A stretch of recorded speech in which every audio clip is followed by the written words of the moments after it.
It was early morning on the island of Sodor. Duncan was waiting for Peter Sam, who was bringing some freight cars for him to take to Strawberry Grove. Duncan was also to take the headmaster and the new organ. While they waited, the headmaster played a lively tune. Peter Sam had steamed all through the night to bring Duncan his wagons. But as he approached the junction, a low-hanging branch knocked his whistle off. This meant he couldn't work until he got a new one. "I can't run on the tracks without my whistle," chuffed Peter Sam. "That would be too dangerous." "An engine's not an engine without a whistle," boasted Duncan. And just to prove it, he let off a big blast. But the rest of the engines just ignored him. Duncan chuffed away in a big huff. He was cross.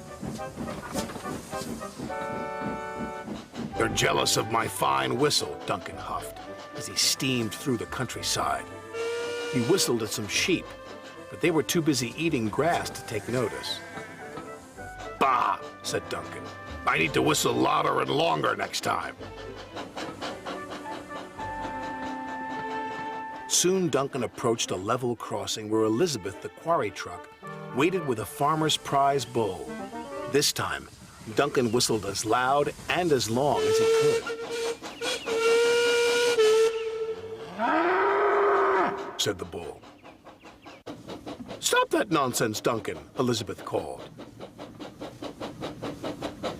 Duncan carried on cheerfully down the track.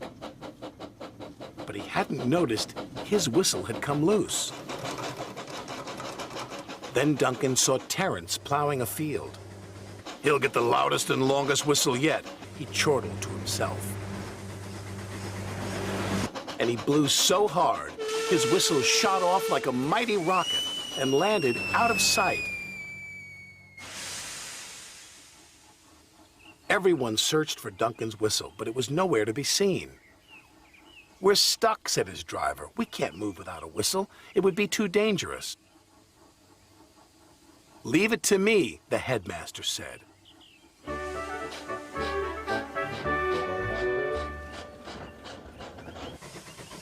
For the rest of the day, Duncan didn't make a sound. But the headmaster's organ did. As Duncan delivered his freight cars, the headmaster tooted the organ at every crossing and every stop. It alerted everyone just as well as a whistle would, although Duncan didn't think so.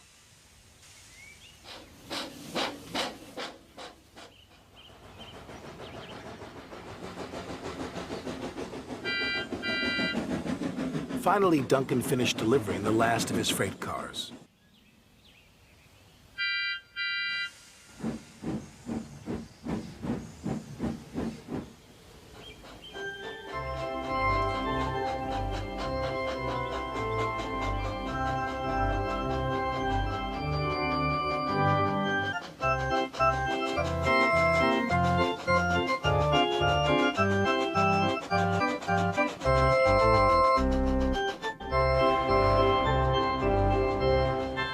Duncan steamed quietly back to the junction as the headmaster played the organ.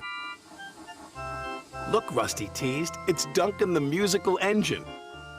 "Let's whistle along," said Rheneas. Whistled Skarloey. But Peter Sam, who had a shiny new whistle, felt sorry for Duncan. "You really did well to deliver your goods without a whistle," he said. "Do you think so?" said Duncan, cheering up a bit. "Absolutely," said Peter Sam. "Even though an engine's not an engine without a whistle."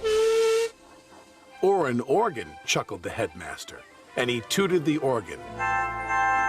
And all the engines tooted back, except Duncan, who just grinned.